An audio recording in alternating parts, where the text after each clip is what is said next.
পৃথিবীর সমস্ত ওলিদেরকে তাজিম করাটা ইমানের হক।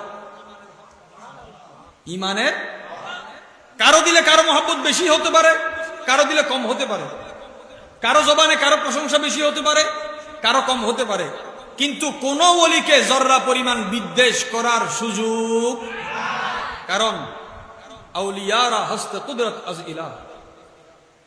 আপনি বিদ্বেষ কাকে করবেন?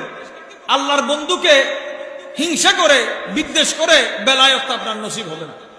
আমাদের আউলিয়া কেরাম যে এই 1446 বছর আজকে এই ইসলাম এই পর্যন্ত এসেছে, এই ইসলাম প্রচার প্রসারে ওনারা কি ব্যবহার করেছেন? এক ধরনের পলিসি ব্যবহার করেছেন। আমি যদি বলি খাজা গরিব নওয়াজ 90 লক্ষ থেকে 1 কোটির উপরে মানুষ মুসলমান করেছেন, উনি কি কোন সংগঠন করেছিলেন? করেছেন? করেন নাই। বাবা শাহজালাল মুজাহিদ ইয়ামানী রহমতুল্লাহ করেন নাই।